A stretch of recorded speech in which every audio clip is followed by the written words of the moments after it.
गुना जिले में यूरिया खाद की उपलब्धता को लेकर भले ही बढ़ चढ़कर दावे किए जा रहे हों, खम ठोंकी जा रही हो कि बहुत यूरिया है, सबको मिल रहा है, लेकिन प्रशासन के इन दावों के बीच वितरण केंद्र पर कतार में खड़ी एक आदिवासी महिला किसान की अफसोसनाक मौत का दुर्भाग्यपूर्ण मामला सामने आया है। ममोरी ब्लॉक की ग्राम पंचायत कुशेपुर के शिकारी का टपरा निवासी महिला किसान भूरियाबाई आदिवासी की बागेरी खाद वितरण केंद्र पर यूरिया लेने के इंतजार के दौरान तबीयत बिगड़ने से शर्मनाक मौत हुई है। चिकित्सकों के अनुसार महिला की मौत की वजह शुगर बढ़ने को बताया गया। परिजन के मुताबिक रात 11 बजे भूरियाबाई की तबीयत अचानक खराब हुई। वो कतार में खड़ी थी। उन्हें सबसे पहले बमोरी के हॉस्पिटल लाया गया। इसके बाद गुना के एक निजी अस्पताल में लाया गया। निजी अस्पताल से उन्हें शासकीय जिला चिकित्सालय रेफर किया गया, जहां ईसीजी के किए जाने के दौरान उनकी मौत हो गई। घटना की खबर मिलते ही केंद्रीय मंत्री ज्योतिरादित्य सिंधिया के निर्देश पर पूर्व मंत्री महेंद्र सिंह सिसोदिया और कलेक्टर किशोर कुमार कन्याल तुरंत बागेरी वितरण केंद्र पहुंचे। घटना को दुर्भाग्यपूर्ण बताया। प्रशासन द्वारा मृतका के परिजनों को तत्काल संबल योजना के तहत 2 लाख रुपए, रेड क्रॉस से आर्थिक सहायता और अंत्येष्टि के लिए भी आर्थिक सहायता राशि प्रदान की गई। मृतक महिला किसान के परिजनों ने दावा किया कि वो पिछले 3 दिनों से कतार में थी। इसके बावजूद उन्हें खाद नहीं मिल रही थी। यह घटना जिला प्रशासन के उस दावे पर गंभीर सवाल खड़े करती है, जिसमें बार बार किसानों को वितरण समय के अलावा कतार में खड़े रहने से मना किए जाने की बातें करते हैं। हालांकि किसानों का कहना है कि अगर वो रात के समय कतार में खड़े नहीं होते तो उन्हें सुबह जगह नहीं मिलती। उनका मानना है कि खाद लेने के लिए उन्हें कुल मिलाकर 2 से 3 दिन पहले से कतार में आकर इंतज़ार करना पड़ता है, तभी उनका नंबर आ पाता है। नंबर नहीं आएगा तो फसल कैसे उगेगी? फसल नहीं उगेगी तो वो क्या खाएंगे और क्या कमाएंगे? प्रशासन जहां लगातार ये दावा करता है कि गुना ज़िले में अब तक 3,000 मीट्रिक टन खाद वितरित हो चुका, 15,000 मीट्रिक टन का स्टॉक उपलब्ध है, तो आखिर कहाँ है वो? दूसरी ओर वितरण केंद्रों की ज़मीनी हकीकत तो कुछ और ही बयान करती है। यहाँ खाद के लिए इंतज़ार की कीमत एक महिला किसान को अपनी जान देकर चुकानी पड़ती है। 2-2, 3-3 दिन कतारों में रहना पड़ता है, भूखे प्यासे इंतज़ार करना पड़ता है। इन सब अव्यवस्थाओं के बीच एक सवाल ये भी है कि जब खाद की कोई कमी नहीं है तो 3 दिन से कतार में वो महिला लगी क्यों थी? इस मौत का जिम्मेदार कौन है? बागेरी खाद वितरण केंद्र के बाहर तबीयत बिगड़ने के बाद महिला किसान की अफसोसनाक मौत की जानकारी मिलने पर बमोरी विधायक इंजीनियर ऋषि अग्रवाल मृतक महिला के परिजनों से मिलने पहुंचे। ग्राम पंचायत कुशेपुर अंतर्गत शिकारी का टपरा क्षेत्र निवासी महिला भूरियाबाई के परिजनों को ढांढस बंधाया। ऋषि अग्रवाल ने कहा कि बागेरी खेत वितरण केंद्र पर अव्यवस्था है, उन्होंने स्वीकार किया। उन्होंने मृतक के परिजनों की ओर से मिली जानकारी के आधार पर सनसनीखेज आरोप लगाते हुए बताया कि किसान महिला के परिजन को धमकी दी जा रही है कि वो इस बात को ज़्यादा उजागर ना करें, नहीं तो देख लेंगे। ये कैसी धमकी है? उन्होंने कहा कि एक तो घर में मृत्यु हो गई, परिवार सदमे में है, ऊपर से परिवार को धमकी देना, ये तो मानवीय संवेदना खत्म होने और बर्बरता की पराकाष्ठा है। विधायक ने बताया कि वो खुद बुधवार रात बागेरी खाद वितरण केंद्र पहुंचे थे, जहां अव्यवस्थाएं नजर आई थीं। अग्रवाल ने शासन प्रशासन के दावों पर भी सवाल खड़े किए। बागेरी वितरण केंद्र पर व्याप्त अव्यवस्थाओं की भी पुष्टि की। विधायक ने प्रशासन से पूछा कि अगर खाद का संकट नहीं है तो रात रात भर किसान वितरण केंद्र के बाहर क्यों नजर आ रहा है? उन्हें अपशब्दों का सामना क्यों करना पड़ रहा है? दुर्व्यवहार उनके साथ क्यों हो रहा है? उन्हें दुत्कार कर क्यों भगाना पड़ रहा है?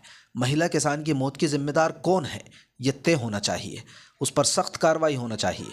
हर सीजन में बमोरी विधानसभा क्षेत्र का किसान परेशान होता है। वितरण केंद्रों पर मशीनों की संख्या नहीं बढ़ाई जा रही, सर्वर का बहाना बनाया जाता है। किसानों की इसमें क्या गलती है? बमोरी विधायक ने जिला कलेक्टर और गुना कृषि विभाग के मुखिया से भी ये सवाल किया है कि जब खाद की कोई कमी नहीं है तो फिर महिला किसान की कतार में लगे हुए मृत्यु कैसे हो गई? इसका कौन जिम्मेदार है?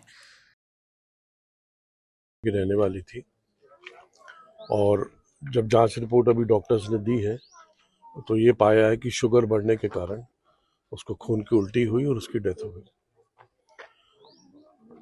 जैसे ही श्रीमद महाराज ज्योतिरादित्य सिंधिया जी को ये जानकारी हमने दी, उन्होंने तुरंत मुझको और माननीय कलेक्टर साहब को, हम दोनों की ड्यूटी लगाई कि गांव में जाकर सारी व्यवस्था देखें और उनको आर्थिक जो भी मदद हो सकती है वो परिवार को की जाए।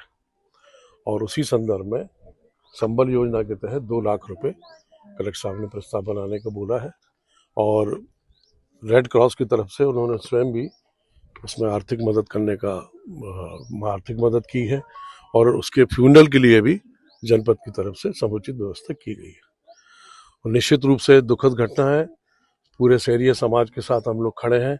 महाराज ज्योतिरादित्य सिंधिया जी सदैव आप सब गरीबों के साथ खड़े हैं। कुछ कुछ चीज़ें होती हैं जो प्रयास तो अच्छे के लिए किया जाता है, मगर कुछ कुछ कमियां हो जाती हैं, उन सबको दूर किया जाएगा। परिजन ये बता रहे हैं उनके पास 5 किया गया और हॉस्पिटल में उनकी डेथ हुई। बहुत शहरी आदिवासी थी। हम लोग बार बार प्रयास कर रहे हैं, किसानों से अपील भी कर रहे हैं कि आपको रात को लाइन पर लगने की आवश्यकता नहीं है। यूरिया के 30 से 35 ट्रक हमको डेली मिलते हैं। क्योंकि इस बार क्या हुआ है कि बारिश हुई और पलावा जैसी हुआ तो लोगों ने एक साथ बुआई कर दी, तो एक साथ बुआई से एक साथ यूरिया की डिमांड ज़्यादा हुई। तो भी हमारे जिले में अभी लगभग 30,000 मीट्रिक टन की खाद का डिस्ट्रीब्यूशन पिछले 55 दिनों में ही हो चुका है और अभी भी हमारे पास खाद की उपलब्धता है, लगातार हमें मिल रहा है। हमने एक रैक की भी डिमांड की, हमें वो भी संभवतः आज एक में मिल जाएगी। तो पैनिक होने की आवश्यकता नहीं है और हम लोग अपने ज़िले में प्रयास कर रहे हैं कि यूरिया का भी कंज्यूम कम से कम हो, प्राकृतिक खेती की तरफ बढ़े लोग बाग। तथापि मैं फिर से रिक्वेस्ट करूँगा कि कोई भी लोग रात के समय लाइन पे ना लगे। जैसे हमें खबर पता चली कि रात को वहाँ पे लाइन लग रही है तो हमने वहाँ अलाव की व्यवस्था की, बट ये एक समाधान नहीं है। सवेरे से लेकर शाम तक वहाँ पे टोकन बढ़ते हैं, उसी पे करें। उस वितरण में कोई इशू हो तो मुझे बताएं। अभी 3 दिन पहले ही मैंने अपने एडीएम को यहाँ पे भेजा था, मैंने अपने डीडीए को लगातार यहाँ भेज रहा हूँ ताकि व्यवस्था ठीक रहे। काउंटर एक किसान पर 3 बना दिए, जो व्यवस्था प्रशासन कर सकता है मैक्सिमम कर रहे हैं। आसपास की समितियों में भी हमने यूरिया खाद जो उपलब्ध करा दी है ताकि लोगों को डबल लॉक में भी जाने की आवश्यकता कम से कम पड़े। तो मेरा रिक्वेस्ट है कि पैनिक ना हो और कृपया समझें और प्रशासन आपके साथ पे है। हम भरपूर मात्रा में यूरिया की उपलब्धता भी करा देंगे। हॉस्पिटल से भी उनको एम्बुलेंस नहीं मिली, वो निजी पैसे से लेकर आए हैं वहाँ पर उन्होंने हाँ, संभवतः सवेरे अर्ली इन द मॉर्निंग, चूंकि रात के समय उनकी डेथ हो गई थी तो उस समय एम्बुलेंस नहीं मिली, ऐसा मुझे बताया गया है। वो एक अलग इशू है और इसलिए हमने रेड क्रॉस के माध्यम से उनको तत्काल आर्थिक सहायता भी की है और जो हमारी अंत्येष्टि को लेकर जो शासन कर रहा था उसको भी राशि उपलब्ध कराई है। बात यह है कि लाइन पे ना लगे, मेरा रिक्वेस्ट सभी लोगों से आपके माध्यम से। देखिए, मैं रात को खुद बागेरी खाद केंद्र पे गया था जो डबल लॉक की गोदाम है। लगभग 10 साढ़े 10 बजे मैं वहां से लौटा तो वहां वास्तविकता में किसान बहुत ज्यादा परेशान है। इतनी कड़ाके की ठंड में खुले आसमान के नीचे वो अपने आप सोने पे मजबूर है। एक तरफ बात होती है कि खाद का कोई संकट नहीं है, एक तरफ झूठे ढोल पीटे जाते हैं कि खाद का कोई संकट नहीं है। अगर मैं पूछता हूँ खाद का संकट नहीं है तो ये रात रात भर किसान को खाद केंद्रों पे क्यों सोना पड़ रहा है, क्यों रुकना पड़ रहा है, इतनी लाइनें क्यों लग रही हैं, किसानों को गालियां क्यों खानी पड़ रही हैं। और ये जो भूरी बाई है अपने ग्राम कुशेपुर से, ये बेचारी पिछले 3-4 दिन से लगातार खाद लेने बागेरी केंद्र पे जा रही थी। कल रात को अचानक इनकी तबीयत बिगड़ी, जो मुझे सुबह खबर लगी कि इनकी अचानक रात को तबीयत बिगड़ी और जब तक इनको हॉस्पिटल ले जाया गया तो इनको मृत घोषित कर दिया गया। तो इनकी मौत की जिम्मेदारी कौन लेगा? क्या प्रशासन लेगा या सरकार लेगी? जिम्मेदारी जरूर तय होनी चाहिए, क्योंकि हर साल हम देखते हैं कि बराबर मध्य प्रदेश में गुना में बमोरी विधानसभा में खाद का संकट बहुत जोर से है। अधिकारियों को कोई चिंता नहीं है। बार बार बोला जाता है कि मशीनें बढ़ाएं। कल भी मैं रात को जब पहुंचा था, किसानों ने बताया कि सर्वर नहीं चल रहा। अगर सर्वर नहीं चल रहा तो इसमें हमारे बेचारे किसानों की क्या गलती है? आधार नंबर लिखें, आधार कार्ड का नंबर लिखें, आधार कार्ड ले या पासबुक की फोटोकॉपी लेके खाद दें। आज अगर सर्वर दो 3 दिन नहीं चले, हमसे ये जरूर बोलना चाहूंगा कि अभी मैं जब कुशेपुर आया, इस शहरिया समाज के इस परिवार में आया, तो मुझे यहाँ बताया गया कि इनको ये भी धमकी दी गई कि इस चीज को ज्यादा उजागर मत करना, नहीं तो देख लेंगे। तो मैं जिन लोगों ने इनको धमकी दी है उन सबसे ये बोलना चाहता हूं कि बमोरी की विधानसभा की जनता आपको पहले भी बहुत अच्छे से देख चुकी है।